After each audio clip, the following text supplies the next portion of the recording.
Hello and welcome to another episode of AppStories. I'm John Voorhees, and with me is a student of life, Mr. Federico and John. Hello, teacher. Hello. Yes, I'm a student. That's a nice description. Thank you, John. How are you?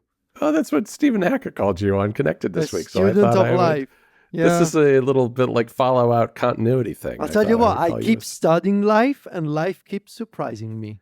And life keeps studying you back, I bet. Oh, yeah. Yes.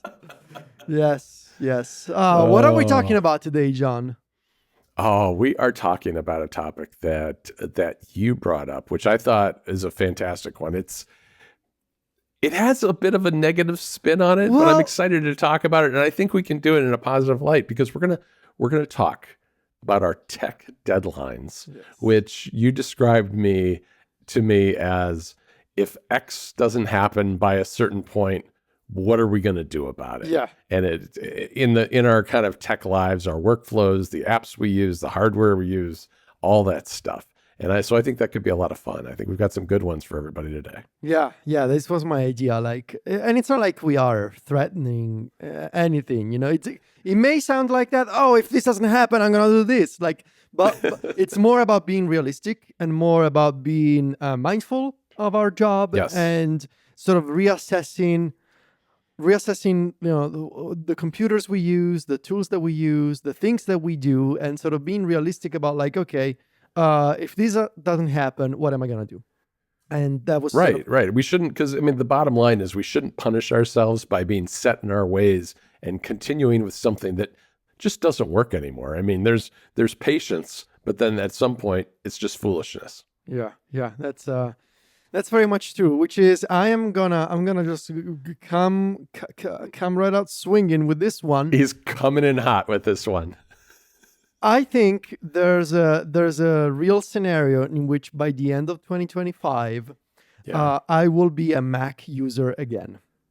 And no, it hasn't been that long since you decapitated one. Are you gonna take the head off another Mac? No, I'm gonna treat it real good. But no, this is a complicated argument. Yeah. In that it both pains me and excites me at the same time. Obviously, okay, so there's gonna be a lot of context here. So obviously, I've been an iPad first user for a decade at this point. I think I actually published my first years I'm using the iPad as my main computer about the iPad Air 1 or iPad Air 2 exactly 10 years ago. I forget if it was 2014 or 2015. Obviously in 2015 the first iPad Pro came out, and so for real I've been using the iPad Pro specifically as my main computer for exactly 10 years. Oh wow. And I've lived through all the multiple waves of iPad criticism and excitement and trying to make the iPad work for me, which is, it took me 10 years. It took me about 10 years to finally be able to say, okay, I can use the iPad for everything I do. And I published a story last December literally called iPad Pro for Everything, in which I described this long journey. It's been a really long journey to figure out a way to be able to write, edit, record audio podcasts, and also now record videos using just an iPad. And I've used all the iPad Pros. I think a lot of people know me for my iPad coverage. And the thing is, I love the iPad, and I love the iPad because of what it represents and because of what it is. It's a modular computer. It's a laptop. I use it with a Magic Keyboard. But you can just, right now I'm looking at it, I could tear off the display and use it as a tablet. And Apple doesn't make anything like it. It's, and arguably I would say this thing, which is one of the points that I raised in my story, no other tech company makes a product like the iPad Pro. There are other tablets, but no other tablet has the same design, power, performance, app ecosystem of an iPad Pro. Right. Many companies have tried to make a tablet. Even Google tried to make a Pixel tablet, and then they just basically discontinued it and canceled their plans for a Pixel tablet too. It's just the iPad Pro. But I think I have reached a point where my excitement and my optimism for the iPad is decreasing on an annual basis. And this has been going on for a while. I think you can just look at MacStories, look at the story that I published, for example, last May. The story, Not an iPad Pro Review, Why iPadOS Still Doesn't Get the Basics Right, to sort of get my frustration with the iPadOS platform. And the reality is that the last big thing that we got with iPadOS was 3 years ago in iPadOS 16 with State Manager. And even then, as we know, it didn't exactly work exceptionally well when it launched. Right. And it was barely touched ever since. And I think it's, as much as I love the iPad, I think objectively speaking, it is true that over the past few years, Apple's focus has largely been on the iPhone, obviously, on the Mac with Apple Silicon, and on new products like the Vision Pro and like the AirPods. And the reality is that there are multiple factors that are playing into the fact that due to how the tech industry has changed, I have also changed as a person and as a content creator and as a writer and as a person who runs MacStories. Compared to a few years ago when I used to work, I started using the iPad and it was just me doing Right. everything. I didn't have a team at the time. I didn't really have other people working for me. I didn't really care about administrative things. MacStories didn't have a membership program. We didn't have podcasts. I was a really different person and it was a really different company. And now, now we are a company with a team, with employees, with people working for us, collaborators, multiple podcasts, a video channel, 2 video channels, in fact, now with MPC. Lots more things happening, and as a result, I've changed as a person who uses a computer. I Right. use a lot more collaborative tools, most of them being web services, and I'm actually working on a story that maybe will be published at some point this week about how most of the apps that I use for my work on the iPad now are either cross-platform or are web apps. And so, as I was thinking about this this has been sort of slowly percolating over the past couple of months. Yeah. And it felt in December when I published that iPad story that it was almost like this goal that I achieved. And then when I crossed that finish line, I looked around and I asked myself, and now what? like, now, Yeah. Yeah. And I think that story too, though, had a couple of big asterisks attached to it that leads you to where you are today. It kind of showed the path that you're on now, which is the way you solved the problem wasn't with the iPad itself. It was yes. with external hardware. It was with hardware that's not made by Apple and files that were saved on SD cards to external devices, whether it's a camera or your audio interface, which is a good solution. I think it's a great solution, but it's not an iPad solution per se, right? Yeah. And in fact, right now, the bottleneck in our production workflow is that this happens with you and it happens with Steven when we do Connected. When we are done recording, everybody's already done uploading their audio files or their video Right. files, and everybody's just waiting for me because I gotta grab an SD card and I gotta copy the file and then I gotta connect my iPad and upload it from the iPad. And those Right. iPad apps, whether it's Dropbox or Google Drive, are not as full featured as just having the Finder sync your file to the cloud. But yeah, so in December, 3 months ago, it really felt like more than crossing a finish line. I think a better metaphor would be that it took me years to climb this mountain, which was being able to be productive on the iPad, and there were many obstacles in this climbing, in this hiking up the iPad mountain. But then when I reached the top, I looked around and it was just me and Chris Lawley, sort of standing at the top of the mountain, Looking asking at each and other. looking at each other and me like, cool, we did it, but at what cost, And also, not just at what cost, because I really love this computer as an object and also how it feels, the modularity. I love everything about it, but I have to be realistic. Yeah. And I feel like it's just me and Chris Lawley and a couple of other people, at least that I know of online, that are that I've always had this hope that iPadOS would get better. Um, and let's face it, has it over the past few years? And I go back once again to a story that I published 10 months ago.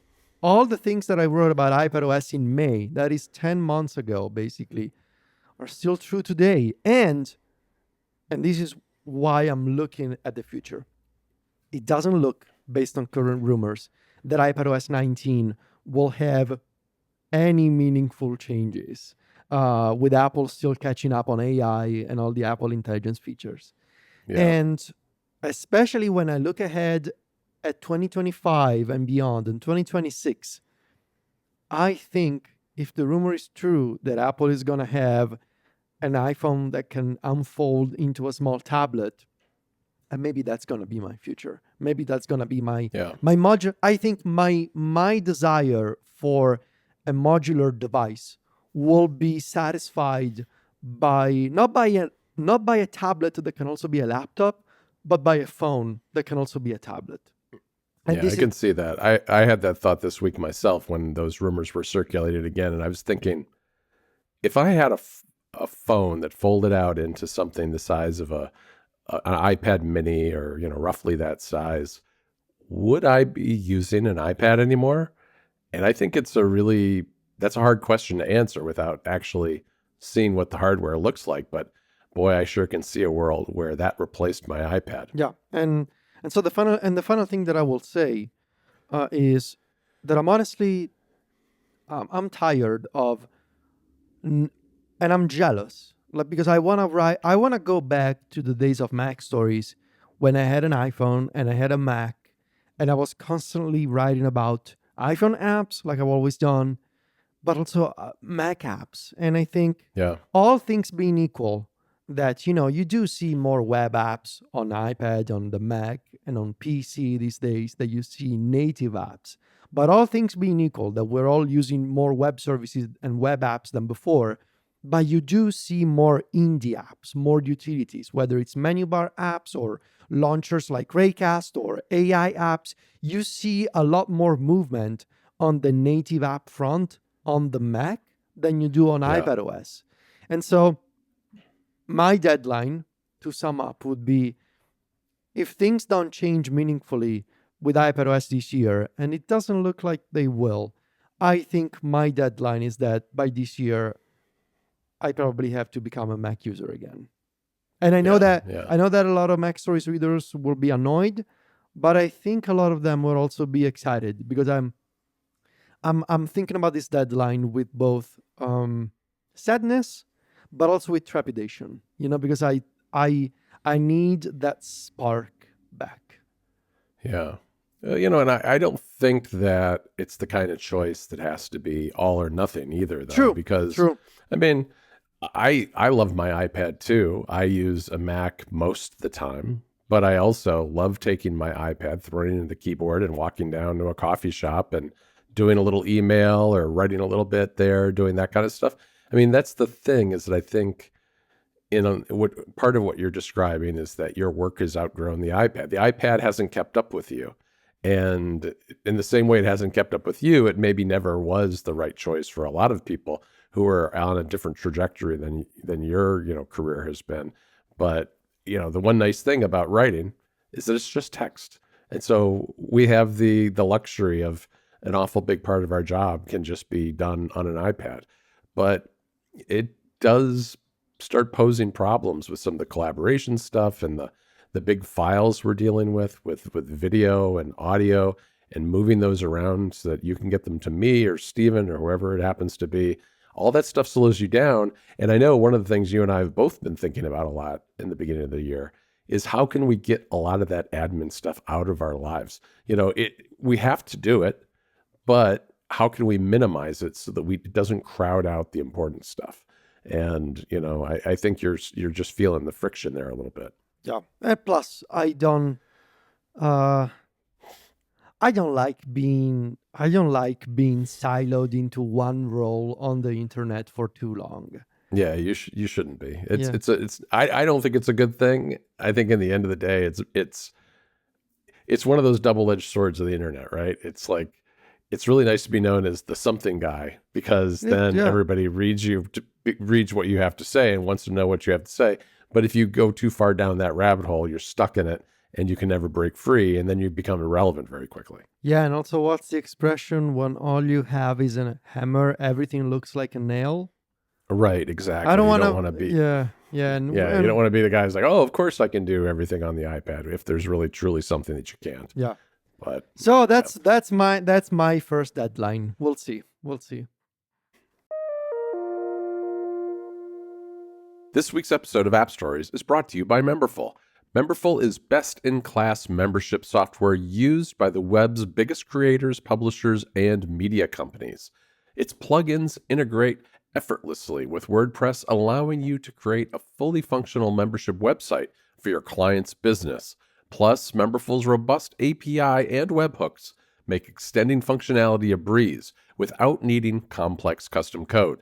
That's something that we do here at Mac Stories. The entire club, Mac Stories, is run on Memberful and has been since 2015. It's grown with us, and we love it. Memberful lets you protect premium content behind a paywall, enabling your clients to monetize exclusive blog posts, videos, and downloadable resources. And it allows your client to keep full control of their brand, audience, and business, allowing them to offer flexible membership levels, including recurring subscriptions, one-time payments, and a bunch more.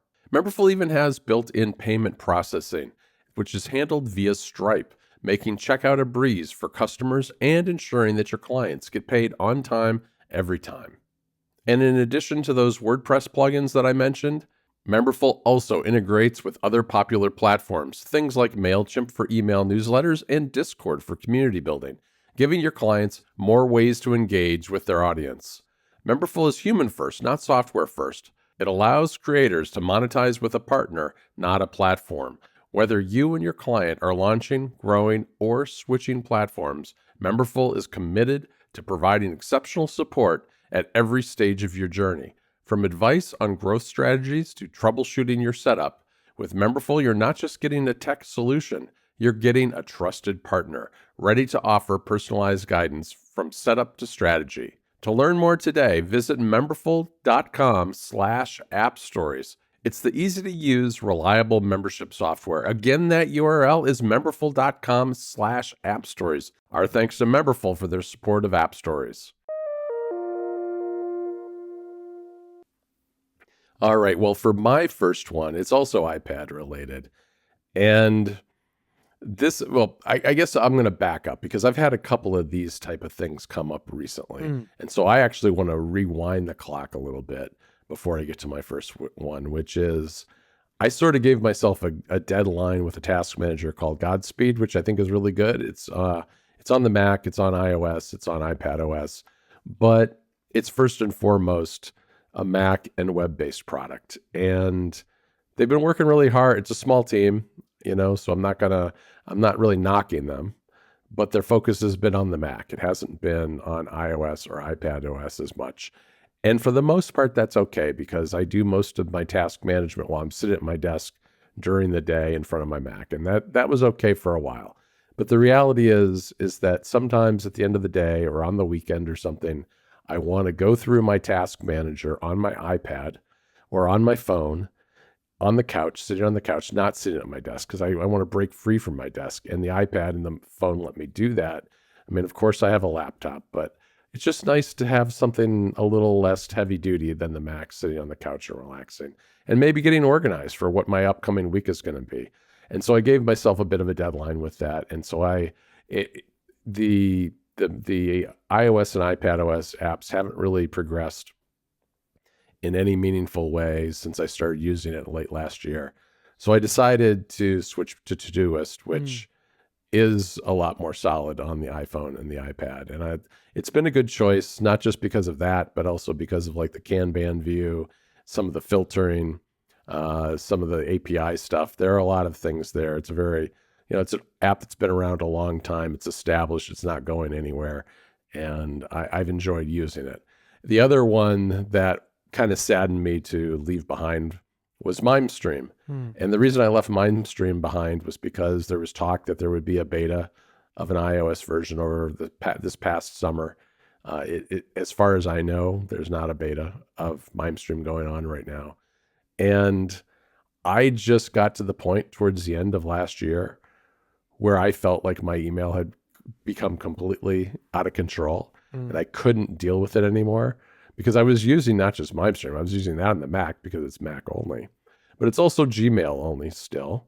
And so I was still using Apple Mail for my iCloud account. And I was using Spark for collaboration and for dealing with some of the, iOS and iPadOS stuff. And 3 email apps is not a good recipe for No. efficient email management. And so you and I are both using shortwave now, and that has been a breath of fresh air. It really does legitimately surprise me every week the things I can do with it. I was just showing you earlier today how I found a list of summertime concerts in my town. And, entering those into a calendar, and this isn't even an email, but it's calendaring, entering those into like Apple's calendar app with all the clicking you have to do would have taken a lot of time. And it's not like a big appointment that I need to put in my calendar. I probably won't go to most of these, but it is kind of handy to know that on this Saturday, this thing is happening at this place and it's this kind of music. So I took the list, I pasted it into shortwave and I said, make me some events with these concerts. And it did it. And it just let me go through them one by one and make sure that it didn't hallucinate and get the dates or the information wrong. And now it's all in my calendar. Now I can look at that over the summer when I want to, if we're trying to figure out what to do for the weekend. So it's like little things like that that's allowed me to do more with the tool, as well as, be more efficient in email.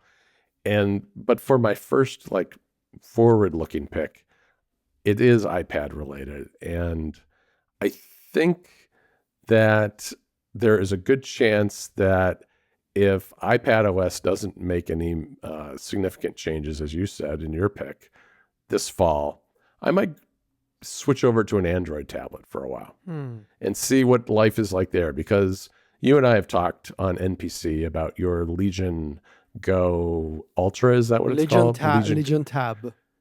Legion Tab Gen 3, which is gaming oriented, which I would like. There's a lot of things you can do on Android that you can't on iPadOS for gaming in terms of things like JIT. And I think that I would really like that tablet. Plus, now that I'm using a lot more Google services, I'd have all that available to me to the extent I wanted to use it for work. And the iPad really is probably 50% an entertainment device for me anyway. So having the Apple services like Apple TV and Apple Music available there, I think it might be where I would go for now and see how it goes. So yeah, we'll see. I forgot to mention before, with my Mac deadline, that the other thing that switching to a Mac would allow me to do would be to finally, because I miss it, properly enjoy the Vision Pro. Because obviously with a Mac, I will be able to use Mac Virtual Display and do the fancy widescreen stuff and have universal control between the Mac and the Vision Pro. So that's something that I miss doing, and with the iPad I cannot do it, and it feels like a shame that I cannot do it.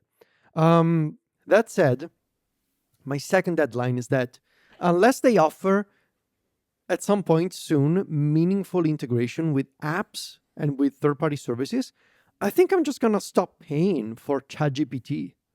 Like I currently, I'm a ChatGPT Plus subscriber.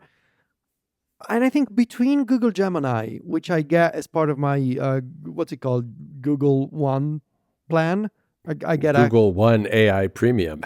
Whatever, that I get access to Gemini Advanced. And I think in between, I mostly use Gemini and Claude these days. That's what I do. Yeah. And in between those, like Gemini for the more like web-oriented search stuff, they have the integration with search and with Google Keep and with YouTube. And Gemini and Claude with, for editing and like more sort of like work-related stuff. I think I'm pretty satisfied in terms of LLMs, in terms of functionality. And I don't, like, obviously everybody's using ChatGPT, so I felt like I needed to keep up with ChatGPT. But increasingly, the advantage for me and what I want is integration between an LLM and the work that I do and the apps that I use. Yeah. And unless there's actual changes on that front, I think I'm just gonna stop paying for it. Yeah. No, I get it. I mean, one of the things right now, I think there's going to be AI subscription fatigue with a lot of people because they all It's like cost streaming 20 service. It's bucks. like streaming services at this point.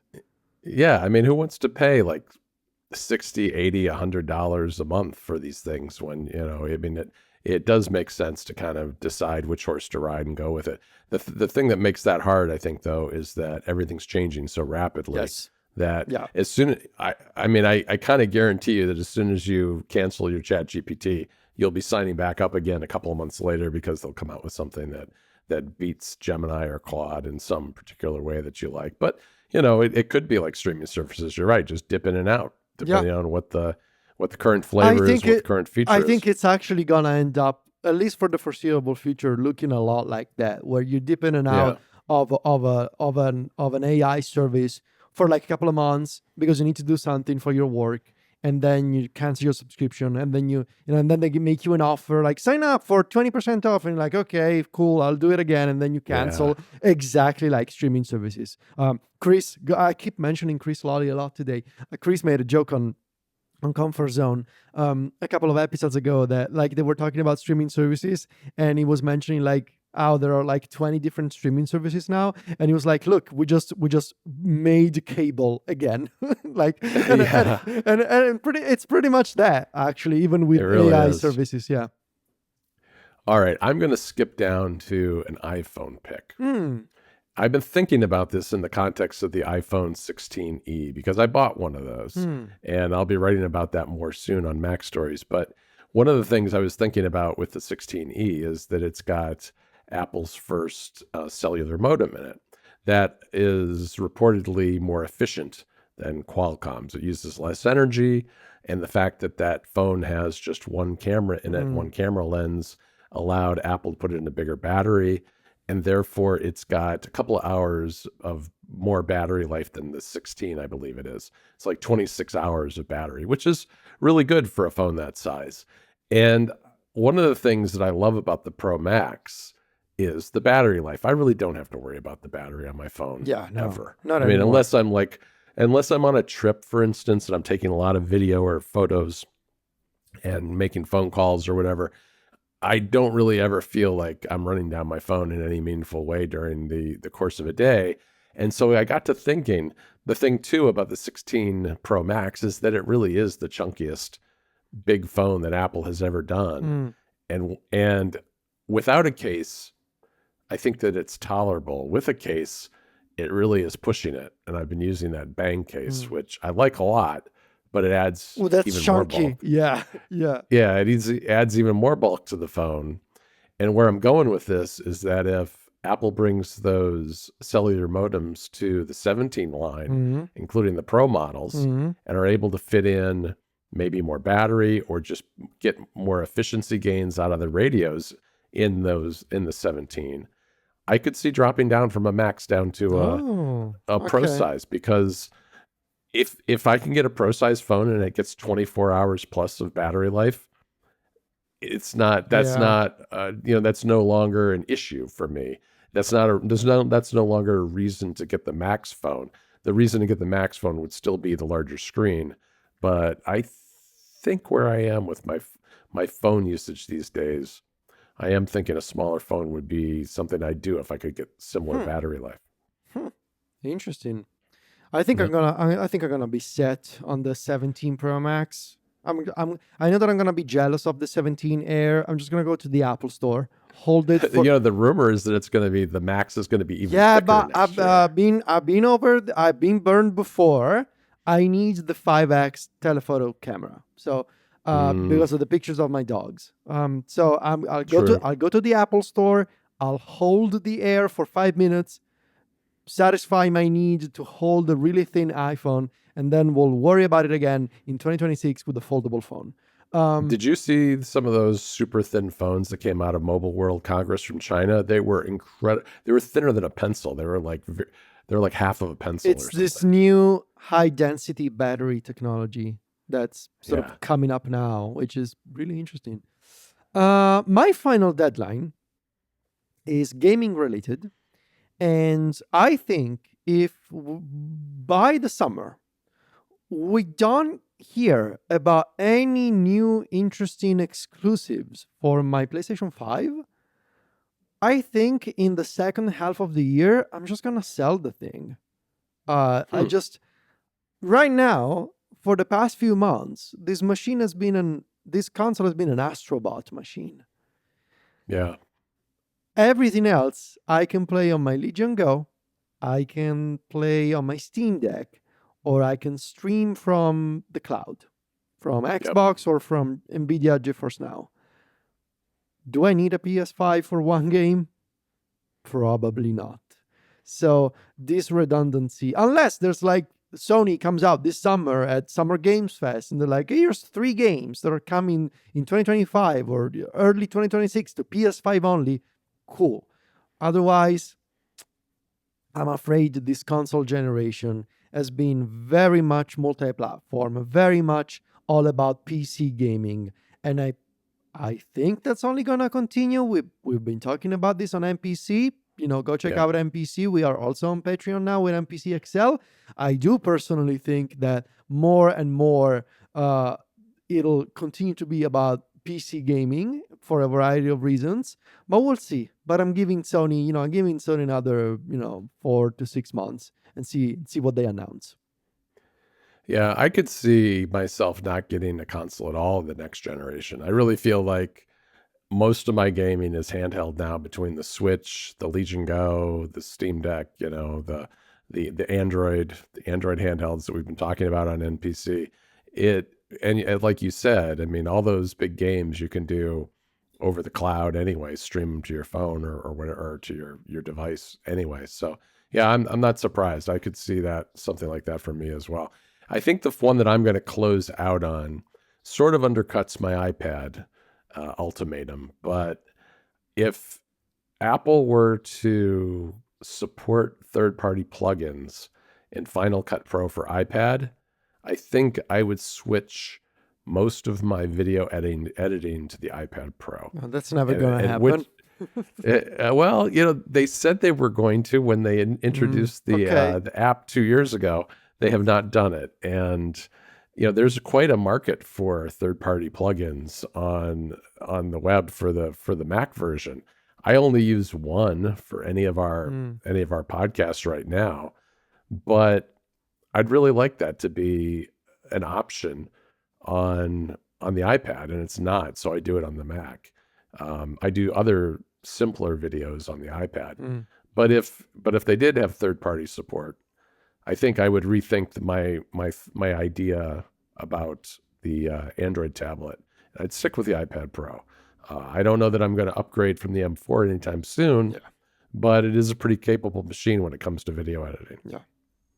Well, those are our deadlines. Tech companies, you've been warned. You have. So we're going to vote with our dollars. Yes. And our euros. And our euros. Euros, yes. Yeah, especially if I got to buy a Mac. That's going to be expensive. Yeah, no, you should just get that $14,000 one. You sure. Can get the Max. Yes, I'm the first customer in line. Yes. All right, Federico. Well, that's a great conversation. We will be back next week with another episode of App Stories. I want to thank our sponsor again. That's Devon Technologies. We will be, actually, that's not true. Isn't it Memberful? Yeah, it is. I want to thank our sponsor again for this week. That is Memberful. We will be back, and you can find us on MacStories.net and on Club Mac Stories, as well as go check out NPC. It's got its own YouTube channel now. And we have NPC XL, which Federico mentioned a few minutes ago, which is the bonus version of the show that is part of Patreon. For just $5 a month, you get a weekly podcast that's a deep dive into some of the topics that we do on NPC every week.